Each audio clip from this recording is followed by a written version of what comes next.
Tonight in 9 News, the countdown is on. Victoria's lockdown to lift at midnight as the state smashes through the 70% double dose target. Pubs, restaurants and beauty salons prepare to fling open their doors as the curfew comes to an end. The brave victim of a footpath predator pleads for help to catch him. Anxious police put up $1 million award for information on Clio. The Queen ordered to rest over concerns for her health. And the best deals going around for that much-needed getaway. This is Melbourne's 9 News with Peter Hitchener. Good evening.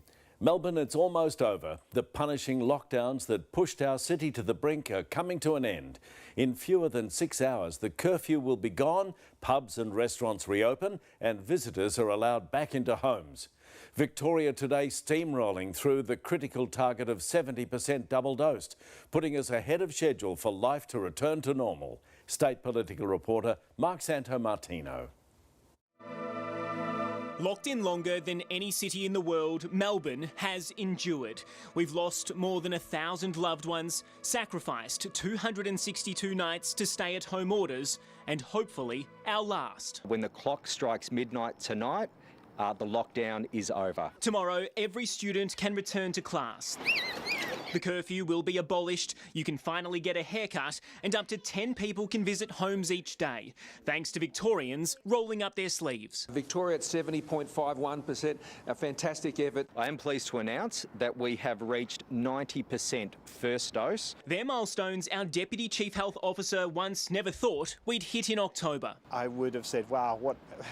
Good luck for that. Professor Ben Cowie ordered Lockdown 6 on August 4, a 7-day circuit breaker that's lasted 77. I really could not be more pleased to be the one who gets to sign them away again tonight. The humble picnic will remain a social saviour, but finally Melburnians have options to choose. First thing, I want to get out of Melbourne. Go to the movies. I've missed the cinema a lot. I'll probably ease into the restaurants and things, but just getting together with a group of friends is what I'm looking forward to the most. Victoria Police and a small army of authorised officers will help lock out the unvaccinated. We can't be in every milk bar, in every restaurant, and nor should we be, quite frankly. Nikos Cakes will be closing one of their 3 doors to save costs on COVID marshals. It's about $30,000 by the end of December to have 2 people to become COVID marshals here in our business. They and others along Oakley's Eaton Mall will not open for seated service tomorrow, believing they had another month to get their staff fully vaccinated. These politicians have their head in the sand.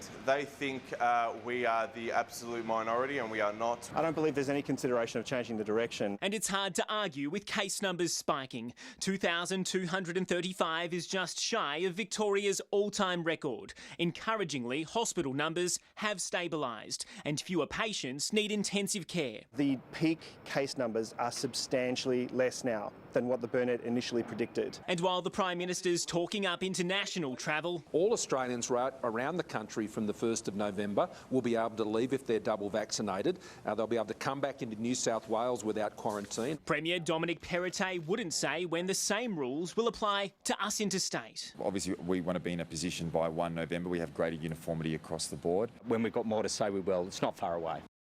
Mark's live in Fitzroy tonight. Mark, it really feels like a weight's been lifted off the city's shoulders. It's not everything, Pete, but it sure means a lot. Pretty much at the top of everyone's to-do list that we've spoken to here at the Edinburgh Gardens is reuniting with loved ones. Of course, we'll have to wait a little bit longer until we can catch up with our friends and families in the regions, but all going to plan, we should be able to do that in as little as 10 days' time. Until then, we'll have to carry around one of these. Masks remain mandatory outdoors at all times here in Melbourne. And of course, technically, the curfew still kicks in for a last time at 9 o'clock tonight. It won't last for the entire evening. It'll come off at 12 o'clock, so technically you could leave your house at 12:01 if you were desperate for a pint or to get a haircut, Pete. OK, thank you, Mark Santomartino. Everyone there having fun. Melbourne's famed hospitality industry has borne the brunt of successive lockdowns, but tonight they've got something to cheer about. Live to Maggie Rayworth at the Swan Hotel in Richmond. Maggie, final preparations are underway. That's right, Peter. The stools are coming down. Staff are behind the bar. They're getting ready to pour drinks tonight. final preparations are underway. Come midnight, the bar, the Swan, is reopening. That's when 70 people will be here. Of course, that means 20 inside and 50 out. But tomorrow, hospitality is back. Here's how bars, venues, cafes and restaurants across the state prepare to reopen. At the Collingwood Hotel, it's been a long time between drinks. Staff toasting their resilience after 18 months of hell. Everyone's really excited and it's a day we've been waiting for a while. At 11:59 tonight, lockdown will finally end. The metro travel limit will be scrapped and hospitality will be open for 20 indoors and 50 outdoors. It's also the same time Windsor's Union Hotel will start pouring drinks. We're pros at this, opening, closing. I think we'll be good. Come on down, we're welcoming everyone. South Yarra's Chappelle's will also be open at midnight. We're fully booked from midnight tonight and for the next 3 days afterwards. You know, really happy to be back, looking forward to seeing people again and having the street busy again. Among the city's hospitality staff, there were feelings of eagerness. So it almost feels like a festival. I think everyone's just so excited. But mostly relief. Melbourne businesses have spent a gruelling 262 days in lockdown, and finally there's light at the end of the tunnel. We are very ready for the new chapter, and we want to leave this nightmare behind us. Many businesses have survived by serving takeaway, and staff say they've missed the clinking of glasses. What they're looking forward to most, though, is seeing their patrons reconnect and socialise again. We just can't wait to welcome people in. We're in hospitality. It feels like we're inviting people into our home and we finally get that opportunity again. A near 9 months in lockdown has certainly taken a toll. For the ones lucky enough to survive, tomorrow will be a celebration. Cheers! I hope everyone enjoys those first reunions with their families, the first footy, netball, cricket training with their kids, the first pot and palmer at the pub. Maggie Rayworth, 9 News. And it's not just hospitality counting down the hours, so too is the hair and beauty industry. Live to Alan Rascal in Chapel Street. Alan, midnight can't come soon enough for customers. Oh, Peter, the balloons are up outside, the champagne has been chilled, and Melbourne is just itching to party. Of course, you can't party without putting your best foot forward, and that all starts with some long overdue personal grooming. Last-minute preps in the lead-up to the last minutes of lockdown. A lucky 5 customers set to have their locks lopped just after midnight. We're on a little competition called Gimme, Gimme, Gimme a Makeover at midnight. So we've got 5 lucky people who won 5 golden tickets to come in and have their hair made over at midnight. They'll even be supplied with gold face masks. The phone has been ringing red hot with customers eager to get their post-lockdown dues. Yes, we're back. Salons across the city have been inundated with calls. Haircuts and styling not the only recovered right. Beauty also a leading luxury. Kim Evans from Lux Brows and Lashes set to welcome her first customers soon after midnight. So exciting. It's just brilliant. I can't wait. I can't believe it. It's come early. Nail bars are also sharpening their skills before reopening. Everybody needs that little bit of something to make them feel good, put that that bit of pep back into their step. So while our hair has grown during lockdown, it's almost time to let our hair down, lose those lockdown locks and get back into life. Alan Rascal, 9 News. The last-minute push to get people vaccinated is gathering steam. Mimi Becker's live from the Ford Factory Vaccination Hub. Mimi, we've hit one milestone. How close are we to the next? Pete, we are just 500,000 doses away from hitting 80% double dosed. Victorians have been amazing at rolling up their sleeves, like those getting a last-minute jab here tonight. 9 million doses of Pfizer, AstraZeneca and Moderna have been administered. It's been a long, hard slog to get to this point, but the end is in sight. According to COVID Live tracking website, we could hit that 80% double dose target as soon as the 30th of October, which is just 9 days away. We could then hit 90% double dosed on November the 8th, which is less than 3 weeks. And of course, at both milestones will come more freedoms. To get us there faster, the state government is opening an extra 30 new vaccination clinics. And people are reminded that to enjoy most of our new freedoms, Pete, they must be fully vaccinated. Mimi Becker reporting. Thanks, Mimi. And there's renewed hope tonight that sporting events across the summer will have the turnstiles ticking over. Tony Jones is in the MCG precinct. Tony, it's been a long time between drinks for the Grand Old Ground. Well, certainly, Pete, that's the case. In fact, the Seagulls, they've had it to themselves for far too long. July was the last time the AFL actually played here, and that was the last time any event was staged at the MCG.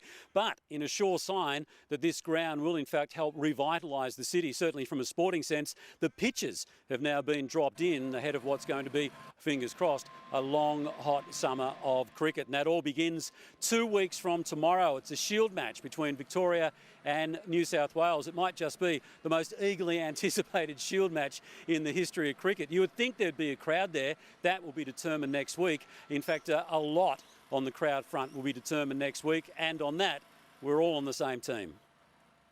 We want to see crowds back, and that's what we're going to see at Melbourne Cup. And then as we increase our vaccination levels, we want to see crowds grow and grow. OK, so while the Minister might have been playing a bit of a straight bat with that one, this comment certainly didn't go through to the keeper. Event organisers should be planning for events right through summer and into 2022. Yeah, terrific, isn't it? So all on track. In the words of the great Bill Laurie, it's all happening. Crowds back at the MCG, some big announcements from the tennis across at Rod Laver Arena, NBL at John Cain Arena, you've got netball, you've got A-League soccer at Amy Park, and of course the AFL never too far out of the news, Pete. In fact, some big news coming up on the footy front later in sport for you. OK, good. Thank you, Tony. And Lavinia's in Little Bourke Street tonight as our restaurants prepare to reopen. Is the weather going to do the right thing, Lavinia? Oh, I think it will be. We had some good news from the bomb today. The system that was expected to rain up on our parade is slowing down, so there's only a very slight chance of a shower in the afternoon. They'll probably won't pick up until 10 or 11 p.m, and it's going to be lovely and warm, a top of 26. So Mother Nature is on board, Pete. OK, thank you, Lavinia. A 25-year-old woman has bravely described the moment she chased after a predator who sexually assaulted her in Greenvale. Police are investigating whether the suspect is responsible for stalking other women in the area. Neri Tai has this exclusive report. This was the moment a young woman turned the tables on her attacker. Help! Somebody help me! It was just before 8 last Wednesday night. The 25-year-old, who is too afraid to be identified, was walking along Kirkham Drive in Greenvale when she was stalked by this creep. I'm so scared. Police suspect he may have loitered in the area for some time before grabbing the disability worker from behind. I used to go on a walk every day after work, so I was just doing such a simple task. I'd certainly describe it as predatory behaviour. It's certainly something not accepted by community standards. The victim had her headphones on and, despite being caught off guard, decided to chase after him. I was so shocked and I thought, what just happened, you know? And I tried to chase after him. I thought, you know, someone has to grab him and hold him accountable. She sprinted after the offender along Kinloch Grove before losing him on Castle Hill Avenue. The victim did her own detective work, door-knocking neighbouring homes to get that CCTV footage. She believes her attacker could live in the area. The offender is described as late teens to early 20s with a tan complexion. He was wearing a black jacket, black t-shirt, grey pants with a stripe and black shoes. I'm very fearful, very petrified to leave my house. I just don't want this to happen to anyone else. Neri Tai, 9 News.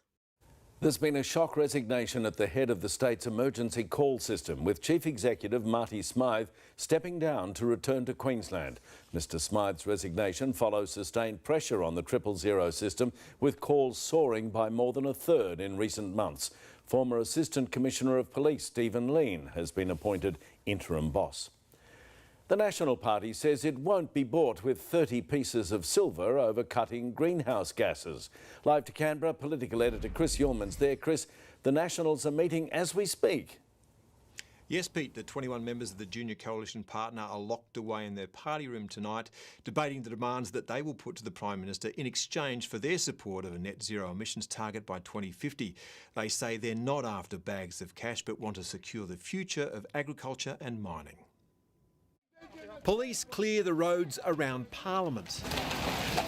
as protesters pushing prams parade their deep fears for the future on a warmer planet. We are demanding net zero emissions by 2025. While inside, one National is equally passionate that cutting greenhouse gas emissions to net zero, even by 2050, would destroy the future. This will be a mammoth cost on every single Australian. Another makes his views on the limits of renewables crystal clear. Find me a solar panel that works in the dark. I mean, this is just a statement of fact, Mr. Speaker. The Greens say the real risks lie in not making fast, deep cuts to emissions. If Australia doesn't come to Glasgow with strong 2030 targets, Australian exporters will be exposed and the climate crisis will get worse. On near-term targets, the government won't budge. Our policy on 2030 is very clear. 26 to 28%, Mr. Speaker. But the Prime Minister does now back net zero by 2050, and the National Party is tonight debating the cost of its support. Can the Minister outline his proposal for a $250 billion loan facility for the resources sector? I did not say at any stage that there is a price. The Nationals say they don't want wads of cash, but are after long-term policy commitments that will guarantee that agriculture and mining continue to thrive in a low-emissions world. We've been very, very clear. This is not about 30 pieces of silver. This is not about some beads and some mirrors. The Nationals will make a final decision about supporting the net zero target on the weekend. Oh, there's a split. Chris Ullman, 9 News.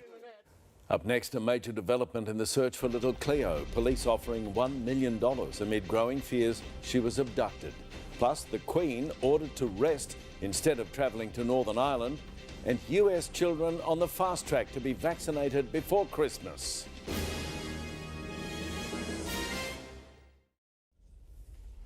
Lawyers for former school principal Malka Leifer may seek expert advice on her fitness to stand trial on child sexual abuse charges. Leifer appeared in court today for a directions hearing, having pleaded not guilty to 70 charges. A county court trial is expected to start next year. $1 million is on offer tonight for any information leading to the location of Cleo Smith, who vanished from a campsite in WA. Police are throwing everything at the search, but they concede they need the public's help too.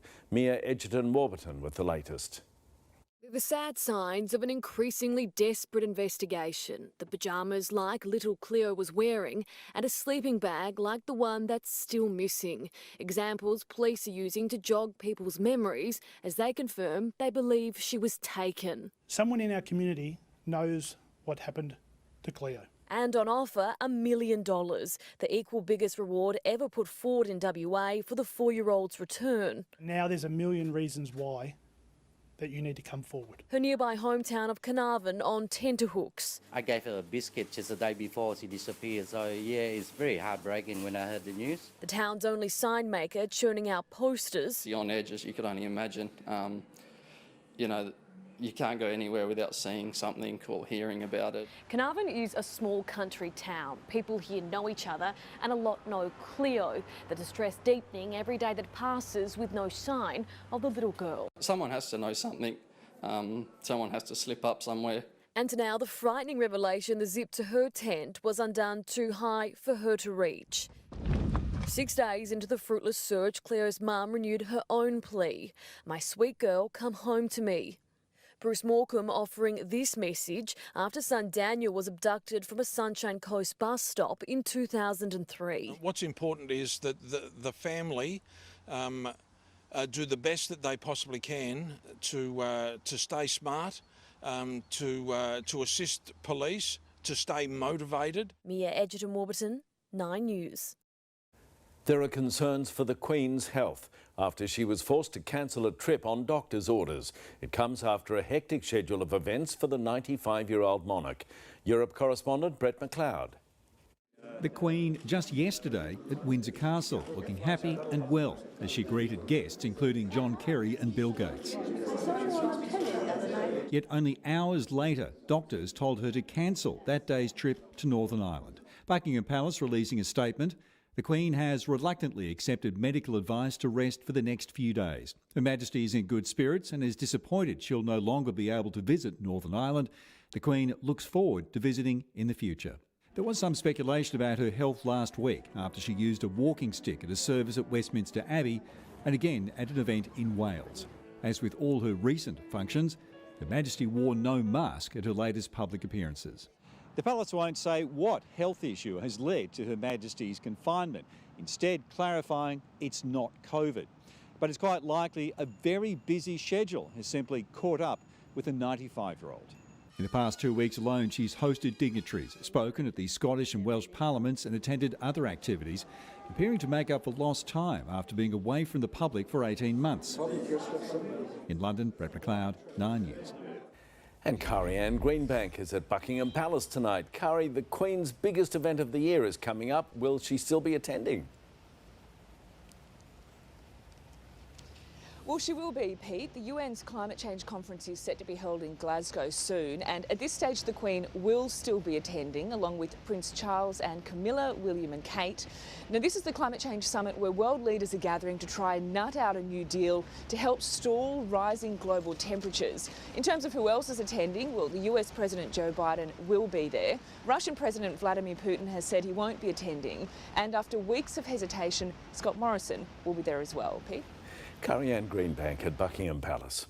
Smaller needles and doses will be sent out to hospitals, pharmacies and schools across the United States, with health authorities set to approve Pfizer for children. According to the White House rollout plan, those aged 5 and over could be fully vaccinated before Christmas. Mix and match booster shots have also been approved, meaning adults don't have to take the same brand of vaccine for all 3 shots. And a young boy has stolen the show during the Pope's usually solemn weekly address. He wandered on stage during prayers and became fascinated by the 84-year-old skull cap. The pontiff laughed with the 10-year-old, who accomplished his mission by leaving with some headwear of his own. Lavinia joins us again from Little Bourke Street. Won't be long before the city streets are bustling again, Lavinia.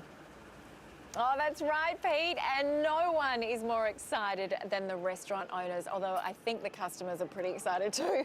I'm at Long Grain tonight with the wonderful Scott Pickett. Hi. Hi, Liv. How are you going? I'm great. This has been a long time coming. How are the preparations going?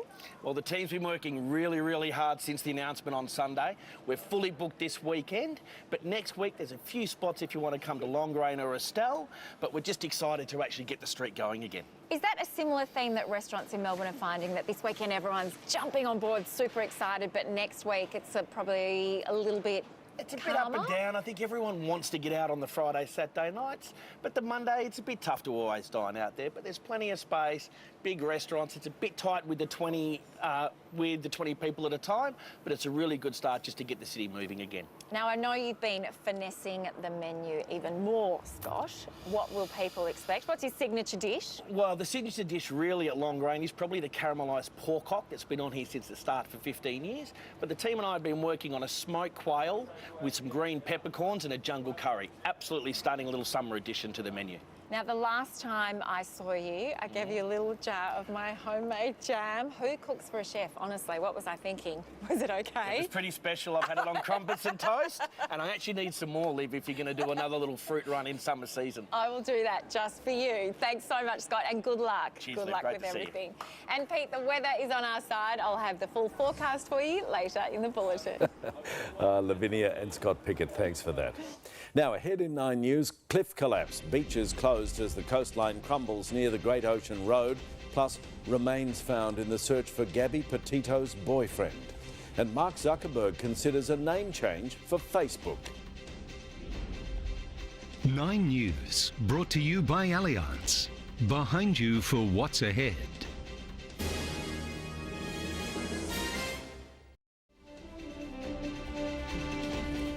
A large chunk of coastline collapsed this morning at Demon's Bluff near Anglesey. It was permanently closed last month when cracks started to appear, so no one was on the beach at the time. The area continues to be assessed by Parks Victoria and the Great Ocean Road Authority amid fears there could be more landslides. A Hawthorn doctor accused of sexual assault by almost 50 women has walked free after prosecutors dropped the case against him. 2 former patients of Con Kiriakou say they're devastated he's been let off because of his poor health. They spoke to court reporter Eliza Rugg. Dr Con Kiriakou laughed off accusations that he sexually violated his patients. Now his alleged victims will never have their day in court. All the charges are dismissed. It's done. Game over. A total of 48 women gave sworn statements that they'd been sexually assaulted by the GP between 1978 and 2004. They were allegedly preyed upon at his medical clinic on Barkers Road, Hawthorn, all under the guise of medical treatment. The way he would lure you in. It's very personal. Yeah. It was more like a counselling session half the time. Dr Kiriakou handed in his medical licence and retired in 2017. He was then found unfit to stand trial because of his cognitive impairment. A special hearing at the county court could still have made a qualified finding of guilt and ordered Mr Kiriakou to be sent for supervision. But today it was abandoned because of the 78-year-old's declining health. 34 charges, including 3 of rape, were withdrawn. A prosecutor telling the court that would bring this matter to a conclusion. It's just destroying. Con Kiriakou is now in a nursing home requiring 24-hour care. He was never going to go into jail because of his age. There's no acknowledgement. When asked about its handling of this case, the Office of Public Prosecutions refused to comment. The women involved hope their experience with the justice system doesn't deter other survivors from speaking out.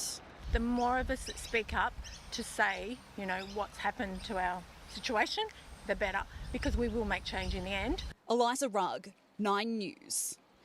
Social media giant Facebook is considering a name change in the wake of a string of damaging controversies. The new name could be announced this week at the company's annual Connect conference, but will be aligned with CEO Mark Zuckerberg's focus on virtual technology. Nicholas Cruz has apologised to the families of his 17 victims as he pleaded guilty to the 2018 school shooting in Parkland, Florida. The 23-year-old telling those families in court he wishes they would decide his fate. I hope you give me a chance to try to help others. If I believe it's your decision to decide where I go and whether I live or die, not the jury's. At one point, the now 23-year-old appeared to blame marijuana, claiming drugs are behind racism and violence on the streets. There's been a grim discovery in the search for Brian Laundrie, the 23-year-old suspect in the murder of his fiancée Gabby Petito. Unidentified remains have been found near his parents' Florida home. Alison Petrowski reports. A lone cadaver dog called in for one reason, and after 29 days of fruitless searching, finally some news. I think we might have found something. Earlier today, investigators found what appears to be human remains, along with personal items, such as a backpack and notebook. Those items confirmed as belonging to Brian Laundrie. They had, until recently, been underwater, found on a trail he frequented in the Florida swamplands, but the FBI unable to confirm whether or not it was his body. I know you have a lot of questions, but we don't have all the answers yet. Laundrie and partner Gabby Petito had been on a trip of a lifetime, documenting their cross-country adventure on social media. Their plan was to travel to the Yellowstone National Park, but they never made it. Laundrie returning to his Florida home without her, hiring a lawyer, refusing to talk to law enforcement, and then disappearing. Petito's body found on the outskirts of the Grand Tetons National Park, the coroner ruling she was strangled. A comprehensive digital footprint leaving behind a trail for internet sleuths, sparking a nationwide manhunt. A medical examiner called to the reserve late today. Our evidence response team is on scene using all available forensic resources to process the area. That processing expected to drag on in the days ahead. In the United States, Alison Petrowski, 9 News. Melbourne schools are rolling out rapid antigen testing to keep the virus from causing further shutdowns. Furbank Grammar's introduced the testing regime based on similar programs in the aged care industry. It's just great because it picks it up so early in the unfortunate incident if there was a positive case, and it just gives all students and staff on campus a lot of reassurance. It comes as students in Grade 1 return to the classroom today. Up next, a cyclist left for dead, the frantic search for the hit-run driver.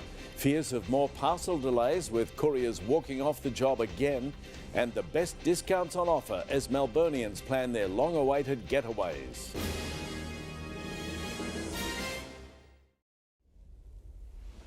A cyclist has been killed in a hit-run in Ballarat this morning. The 60-year-old man was fatally struck on La Trobe Street just before 6 o'clock, the driver fleeing the scene. And there's no way in the world he would not know that he's hit someone. I can tell you that there was no braking after the crash, and he continued on at speed and left the area. Investigators are looking for this vehicle, described as a light-coloured sporty sedan. For the second time in a month, workers at Star Trek have staged a national strike, trying to drive the courier company back into negotiations over pay and conditions. Their chief concern is the trend to outsource work. That's a direct threat to these workers and the financial security of themselves and their families. And what they want, of course, is commitments. Other major courier services have already reached agreements with staff. To finance now, the Australian dollar hit its highest level since July, while the share market ended the day steady. Business reporter Chris Kohler. A flat finish on the market today, but it was a rough landing for travel shares. They're still strongly higher over the year, but investors have been jumping off this week. Pushing the index higher today were Westpac, Macquarie and gambling company Aristocrat Leisure. And the Australian dollar cooled off after hitting a 3-month high, buying 75 US cents this afternoon. And finally, Tesla revealed record quarterly sales. The share price is now 10 times higher than it was at the start of last year, putting Elon Musk's wealth at 320 billion Australian dollars. To put that in context, it means that he could buy every house in Tasmania twice and still have billions of dollars left over. Well, there's never been a better time for a staycation, and from tomorrow, we can finally pack our bags and enjoy a change of scenery. Demand and prices are high, but there are great deals to be had. Reid Butler with the story. You can almost feel the serenity.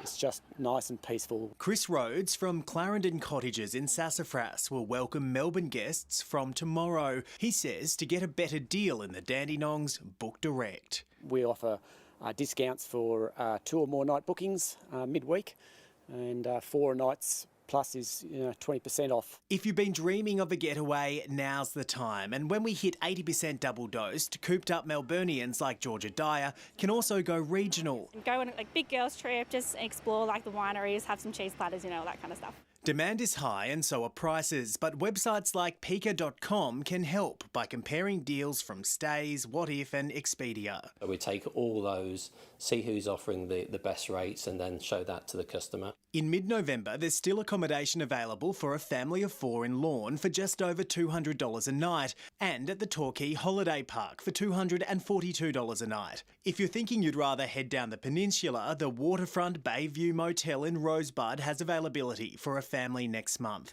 Wanting to swap the bay for the Murray, the highly rated Club Mulwala Resort in Yarrawonga will set a family back just $153 a night. If you feel like treating yourself, why not enjoy a city escape? The Langham is offering staycation packages for friends and families from November 5.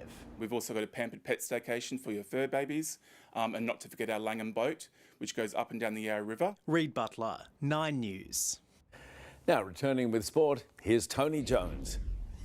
Thanks, Pete, and I must say the beautiful Yarra Park will do me for the moment. And while the MCG is preparing to welcome fans back for the cricket season, there's been a very big development on the AFL front. Corey Norris. Tony, no jab, no play. That is the AFL's hardline stance on vaccinations. We'll explain what it all means next. Talk to you then, Corey. Also tonight, we're live with details of not 1 but 2 potential scratchings from the Cox plate, and Ollie ain't happy. And Warner's woes continue with the bat.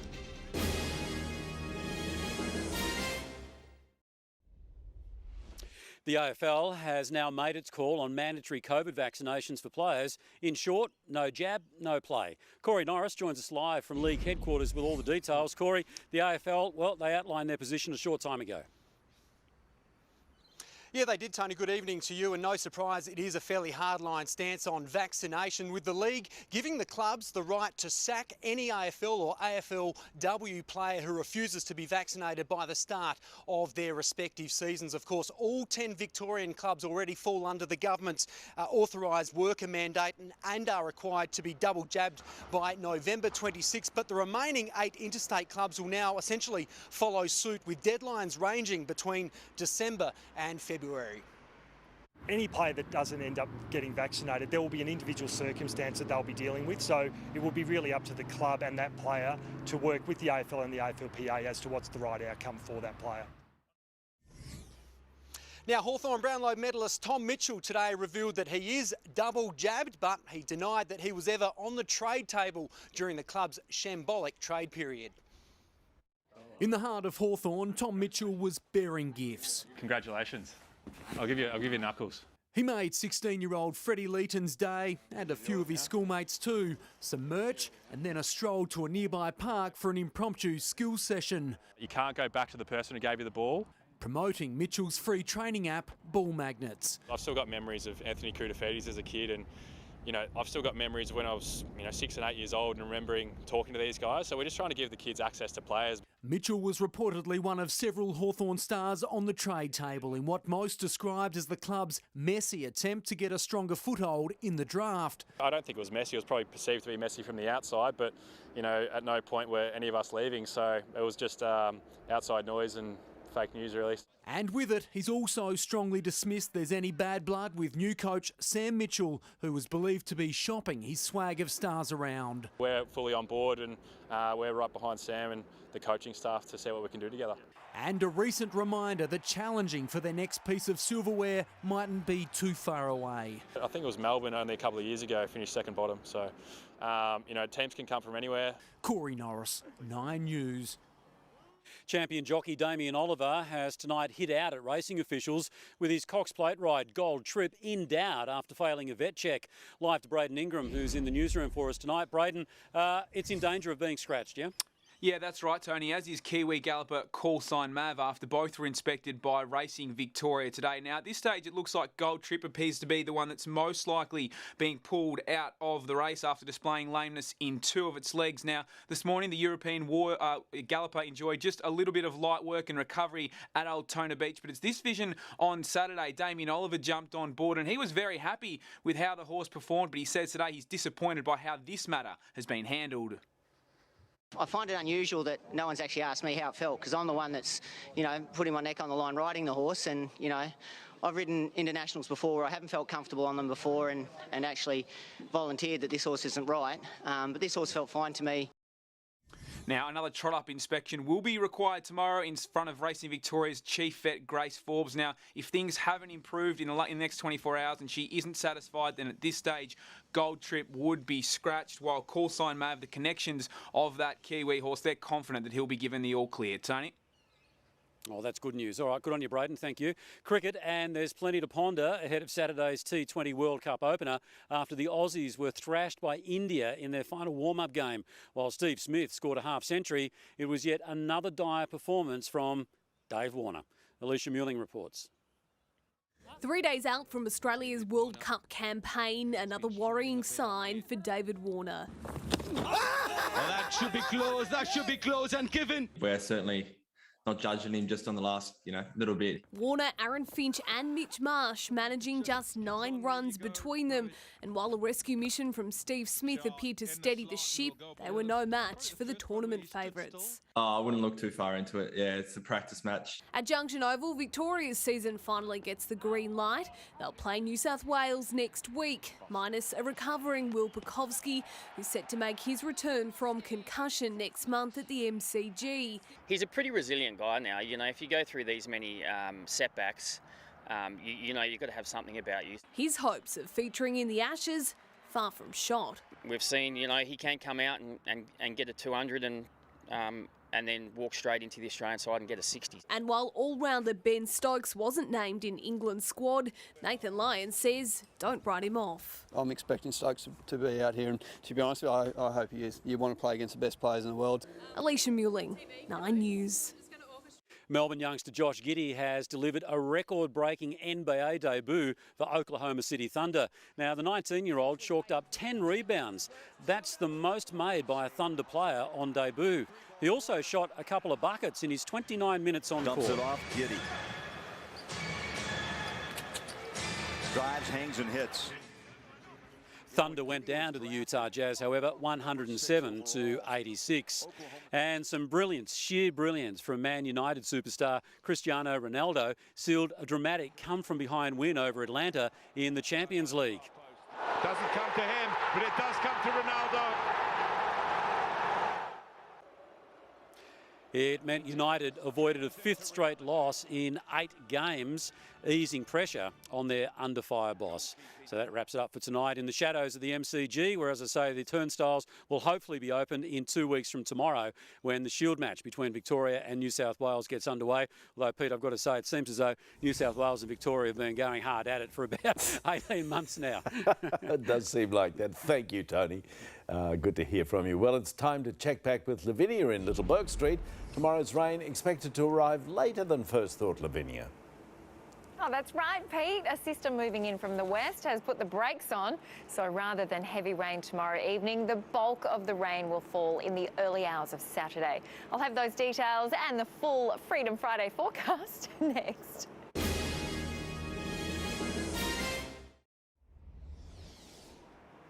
Hello again. As the city counts down to midnight, Melbourne's deserted streets should be bustling again before too long. And here at Longrain, they're just adding the final touches. And today's weather was certainly an inspiration to get outdoors. After a mild overnight low of 14 degrees, the city peaked at 25.8, coincidentally at 2.58. Our warmest day so far this month. Geelong also recorded an overnight minimum of 14. Frankston and Rosebud only dipped to 13. Yarra Glen was the coolest with a low of 9. Then most suburbs warmed up to 24 or 25 this afternoon. Mildura and Swan Hill had very mild nights, both dipping to just 17 degrees. Mildura went on to break the 30-degree barrier for the second time this month, a top of 32 today. Swan Hill peaked at 29 and Horsham 28. And despite cloudy skies, the northeasterly winds warmed most spots up into the low to mid-20s. The east coast has been hammered with storms this week, and yesterday it was Coffs Harbour. The hail wasn't as big as Queensland recorded on Tuesday, but it was intense, with 70 millimetres of rain falling as well. It was so thick on the ground, there was still an icy covering early this morning. Areas of southeast Queensland as far north as Noosa are currently under a severe thunderstorm warning. More large hail is forecast, and there's already been falls of more than 50 millimetres. And while a band of cloud has extended across Victoria, it's been warm and calm. And although a trough is travelling across the state, it hasn't triggered any showers so far. But tomorrow, a cold front will close in, but it has slowed down. Showers will develop behind the trough, and then another band will move through with the front. So showers are expected to increase to rain overnight into Saturday, with the heaviest falls in the early hours of the morning. And then we can expect widespread showers to continue throughout the day, gradually easing on Sunday. Here's how tomorrow's shaping up across the state. It'll be another very mild night, with minimums once again staying in double figures. The cooler air will hit the southwest corner first, so maximums in the high teens and low 20s there. But for much of the state, it should warm up into the mid to high 20s and into the 30s through the Mallee. Here in Melbourne, it'll be an even milder night, with minimums of 14 at Moorabbin, 13 at Ringwood, and it should stay in double figures across the board. Then tomorrow, maximums will range from 23 to 27. And if the system slows down even more, we could get a couple of bonus degrees. There's a slight chance of a light shower or two during the afternoon, and even a rumble of thunder. Then rain is expected to arrive at 10 or 11 p.m, but only 1 to 5 millimetres. And here in the city, it should still be 18 degrees at midnight, dropping to 14 around dawn, then peaking at 26 later in the afternoon. Rain will continue on Saturday between 8 and 15 millimetres throughout the day. Much cooler too, a top of just 17 degrees, 16 on Sunday, but only a light shower or two. Monday, 16 degrees again with a light shower, warming up to 21 on Tuesday. Next Wednesday, something to look forward to, a top of 27 under sunny skies. 27 on Thursday as well, but showers are expected to return. So we are just 5 hours from freedom, Pete. Ooh. Oh, yes. Nicely done. Thank you, Lavinia. And Melbourne, that's what's news this Thursday. Tracy's next with the current affair. Enjoy your evening and good night.